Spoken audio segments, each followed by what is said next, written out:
Hey guys, Mr. B XRP here, and welcome back. Today is February 10th of 2020. It is Monday morning. So let's take a look at the market. We, as everybody knows, over the weekend we had gone over $10,000 on Bitcoin, and it looked like we were holding. And XRP had gone over 28 cents and was looking pretty strong too. But it looks like the market's taking a breath right now, although it's picking up in the last hour. So it's just a little consolidation from what I understand. I am not a chart guy, but from my experience of being here in the space, it looks like the market was taking a breath. And I think we were at 290 on the market cap at one point. We had dropped down to 280 this morning. We're back up to 286, so it looks like we're moving in the right direction. Interesting enough, the Bitcoin dominance number is going down. Okay. As I always say, we're keeping our eye on it and going to fiat leak just because it's fun to watch. Let's see where we're at.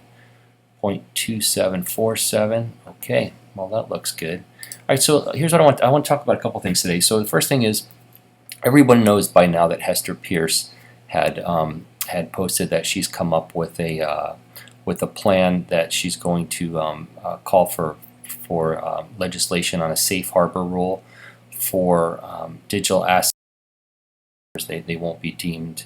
The reason why I'm bringing it up today is, I think it would sure be nice for the IRS to follow suit and do something similar for people who, we were forced in the early days to buy Bitcoin in order to buy XRP, and it would sure be nice if they did some sort of a safe harbor with that process too, because we had no other option, and many people after all these years, didn't necessarily track all that stuff. So I hope that the IRS follows suit, and that would be interesting. That's why I wanted to bring that up.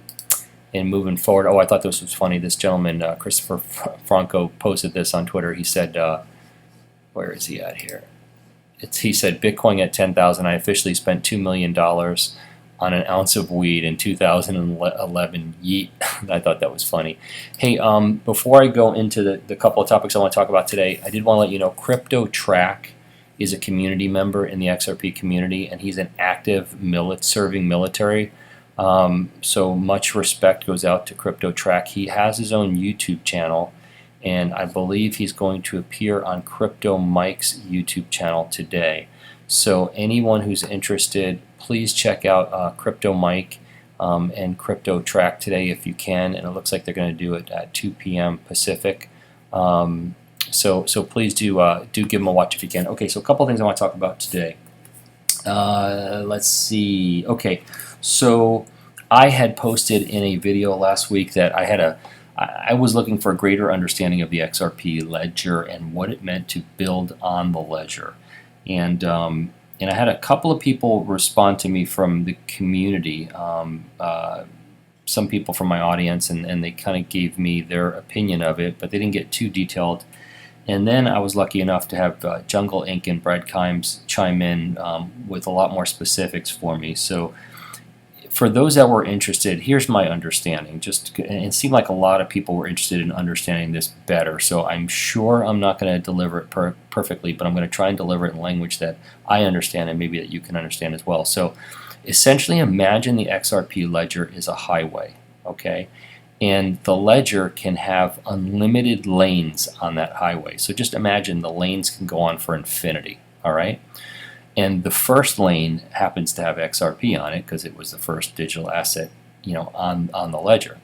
So other digital asset projects could then take a lane next to XRP, so to speak. So for instance, the Sologenic people are building on the XRP ledger. So let's just say you've got XRP in lane 1 and Sologenic in lane 2. So now Sologenic could come in, they can build on that highway. So essentially what they're going to do is they're going to have their coin, they're going to place it on the highway. Imagine the coin is just a car, and they're going to place it on the highway where it's going to sit until somebody moves it. And by moving it, I mean you send it somewhere, right? It's just like we send our XRP, because all of the XRPs, just as a visual, guys, all of the XRP that's ever been created is always on the ledger. You never take it off and stick it in your Ledger Nano S. You never take it off and put it in your exchange. All you're doing is taking the keys, like the key to the car, and putting it in your ledger, or the key to your car and putting it in the exchange. But the actual coins themselves, the value stays on the ledger. Okay, so hopefully this will help. So with Sologenic building on the XRP ledger, they're actually building. Let's just say, to envision they're building on that other highway, and then they can move Sologenic back and forth on the XRP ledger. Now, having said that, you don't use XRP to move on the XRP ledger, so Sologenic isn't necessarily using XRP by building on the ledger. So there may be no advantage whatsoever to XRP holders who, by anyone building on the XRP ledger. But the one benefit that we do have, and this is the key point here, the one benefit that we do have is that having the Sologenic project building on the XRP ledger is proof of decentralization. Okay, so I think that's probably the biggest point I wanted to make about it is it's physical proof that somebody can come in and build on that ledger. That ledger is decentralized, and it's not being controlled or defended by anyone else. So I think that's very important, and I think that's how that project serves XRP holders. Whether or not you want to invest in that project is your business, but it does help us in that respect. Okay, so I wanted to share that with you. A couple other things, I see a lot of people, I'm an optimist, and if you missed my last video, I did a video over the weekend called No Limits, and if you like that kind of stuff, take a look at it. It's only a 6-minute video. I would ask that you take a peek. I'm an optimist, and I hear people say all the time on Twitter, you can't hope. I got news for you. Being an optimist, you always do better in life, because pessimists don't do very well in life. And my point is, you can make a lot more money on any investment you ever make in your life if you're an optimist, and for the one reason that you might hold it longer, because you're a pessimist or not believing in what you're invested in, you might bail out too soon. And I'm not saying that people shouldn't sell at different sell points. Of course you should.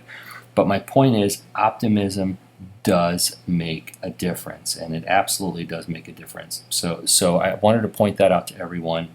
And the other thing that I wanted to point out that I think is important is, with the price, right? So the price, we're trying to get back over 28 cents again.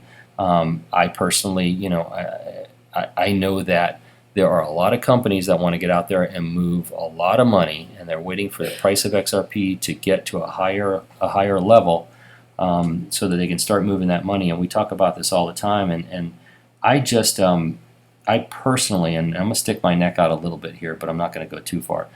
I'm not going to do a price prediction, because that's just suicide. But in the last swell event, which was last November, the price was about 30 cents, and there were 800 bankers and people who work for financial institutions and prospects and all kinds of people that were excited, pumped about using ODL and what Ripple is doing and everything about the future. And I just cannot imagine. I just can't.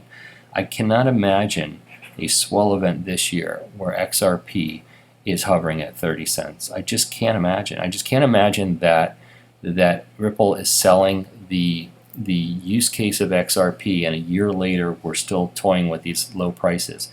So whatever has to happen for that price to rise, I firmly believe that 2020 is going to be the year. And as Ripple said too, they said 2020 is going to be the year of the digital asset, and maybe that was their way of saying it's going to be the year of XRP without really saying it. But that's just my personal belief. I have no proof to that. It's just my gut instinct. I just don't think you can get 800 people to show up again this year if XRP is at 27.5 cents. I just don't see it happening. I really, really don't. So I think that we're going to see some movement, but nothing is a guarantee, as everyone knows in this business, and we'll only have to wait and see. But those are my thoughts on it, and I like to give you a little commentary from time to time. Okay, moving on. Hey, this was Status had posted this, and I just wanted to make this a reminder, and I told everybody this in my video, in a couple of videos in the last couple of weeks. Look out for this phishing attempt on your ledger, okay?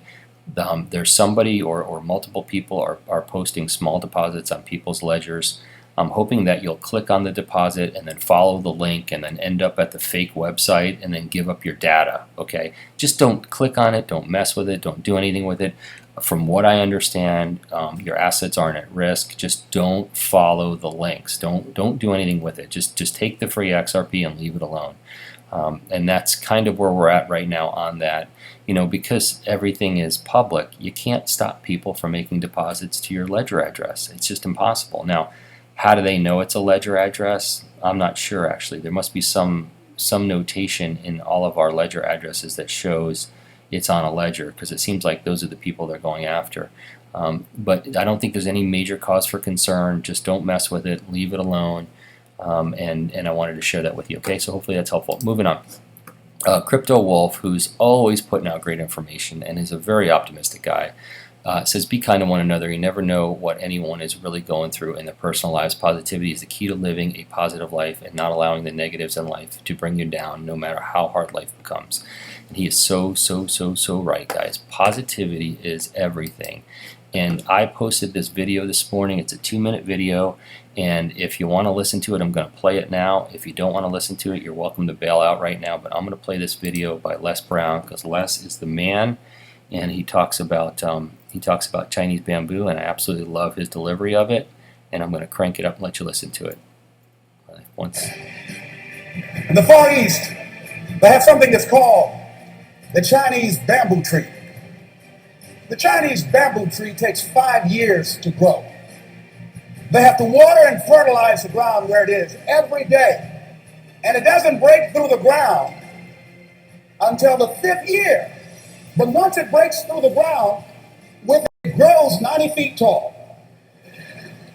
Now the question is, does it grow 90 feet tall in 5 weeks or 5 years? The answer is obvious. It grows 90 feet tall in 5 years.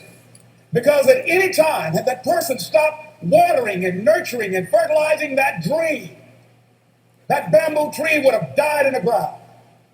And I can see, hey, what you doing? You've been out here a long time, man. And the conversation in the neighborhood is, you growing a Chinese bamboo tree, is that right? Yeah, that's right. Well, even Ray Charles and Stevie Wonder can say ain't nothing showing.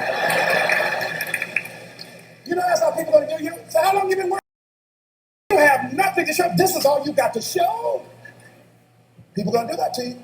And some people, ladies and gentlemen, they stop. Because they don't see instant results. It doesn't happen quickly. They stop. Oh, no.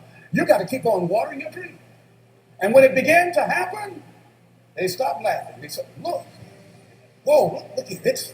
Look at, hey man, you know, I know you can do it. Look, you got a job here. During those hard times, you know how you're going to make payroll during those times when you failed and things didn't work out? They were nowhere to be found. You know what I discovered? When you're working at your dream, somebody said the harder the battle, the sweeter the victory. Oh, it's sweet to you. It's good to you. Why? See, when it's hard and there's a struggle, that's far more important. The kind of person you become, the character that you build, the courage that you develop, the faith that you're manifesting. Oh, it's something that you get up in the morning, you look yourself in the mirror, you're a different kind of person. You walk with a different kind of spirit. People know that you know what life is, that you have embraced life. You know it was hard, but you did it hard. I'm not a financial advisor, I'm not an accountant, I'm not a motorcycle mechanic, and I'm not a crypto expert. These are my opinions only. Don't make any financial decisions based on anything I say. This video is intended for educational and entertainment purposes only.